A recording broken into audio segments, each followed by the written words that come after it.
Looks like the local dealership just got in a 2025 1300 GS Adventure. So let's take a quick look. Look at those radiator intakes. Look at those radiator fans on there. Kind of interesting. These luggage racks on the back. Looks like it takes an OEM mount. So I guess their old Jessie bags won't work on the 1300. But they've got the same mounts in the front as well. So I guess you can mount some bags on there. I think they told me there are some soft bags you can mount on there.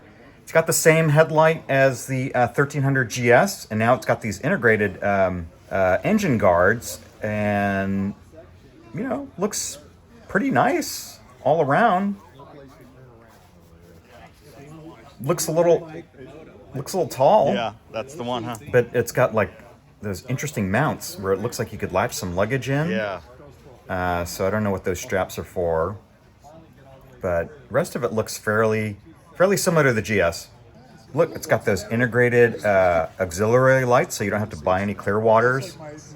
But it's got the turn signals molded into the handguard, which I don't like, because if you use this like a GS and you crash it, it's everything looks wide on this thing. you got to replace those handguards. But those front luggage mounts look kind of interesting. And there's lots of storage. I mean, there's like, I don't know what that's for. There's a little storage box here.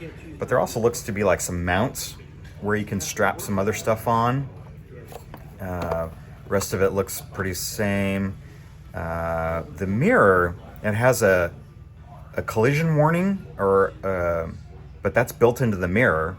So you can't put in aftermarket mirrors. And if you break those mirrors, I'm sure it's pretty expensive to replace from BMW. Same with the turn signals built into the handguard. So yeah, I'm not sure.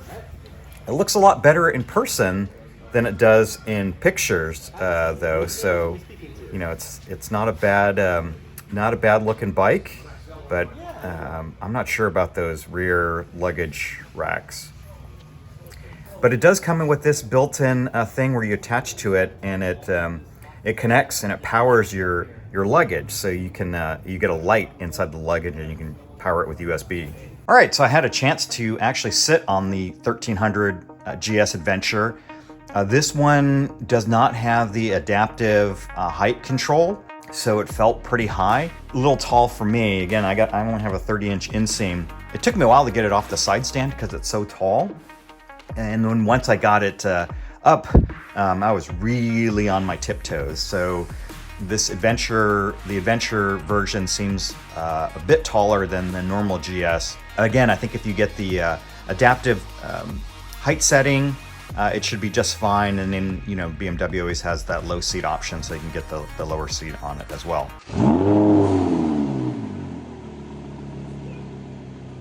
Well, it looks like the dealer got a 2025 Royal Enfield Himalayan. So this is the 450. See, it's got the Showa suspension, non-adjustable front forks though, and it's now water-cooled. So it's a water-cooled 450, but looks pretty nice. Looks like it's got a lot of standard features on it now.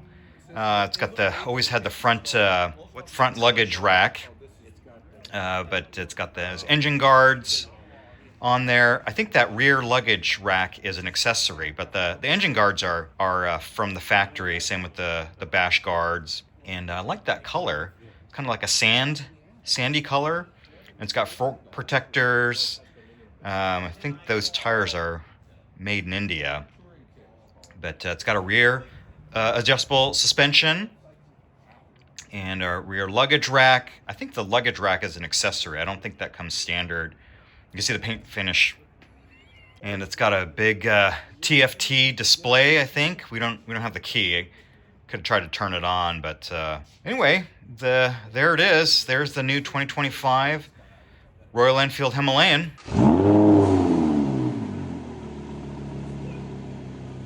Oh, and here we go. The local reps arrived, and he's got something in store for us to show us.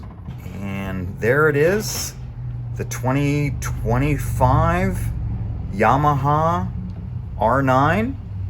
So I was rolling it out of the truck. It's not for sale yet. This is just a demo unit. I think the just talked to the salesperson, and they're expecting to get these on the showroom floor available for sale in about a month. So let's get a closer look once it's inside.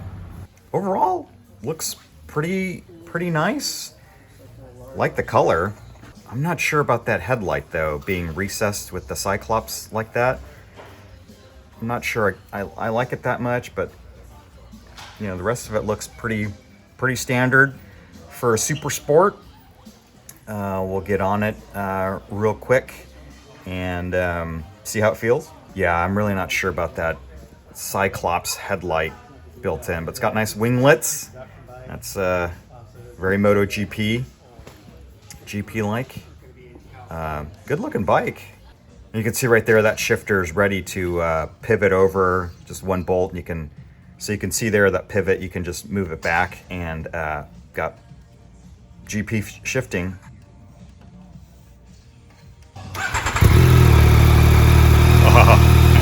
Nice.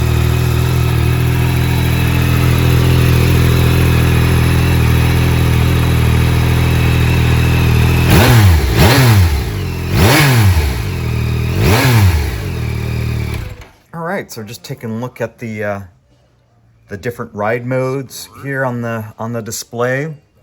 So I guess you can set all these different things. There's, you know, sport, street, and I think you can go in and adjust all of these with the little buttons here. A lot of buttons to push and change the settings, which, since we're not on a demo ride, won't be able to try it out, but it's kind of neat to play around with it. It's got a lot of settings you can change on it. Looks like it'd be pretty cool. All right, and I just had a chance to sit on the new R9. You know, the riding position is not super aggressive like a true sports bike.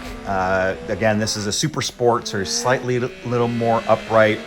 A little bit of pressure on the wrist, but I think as you're going at speed, the wind will hold you up a little bit, relieve that pressure a bit. But otherwise, riding position's real comfortable, real nice. Hopefully we get to do a demo day of this next year, maybe later on this year, and really try out this R9. But it sounds great, it looks great, except for that headlight. I'm not quite sure how I feel about that headlight, but you know, I said that about the BMW GS 1300 as well, and that headlight started to grow on me. So we'll see. Hopefully we can get a demo of these both these bikes later on in the riding season.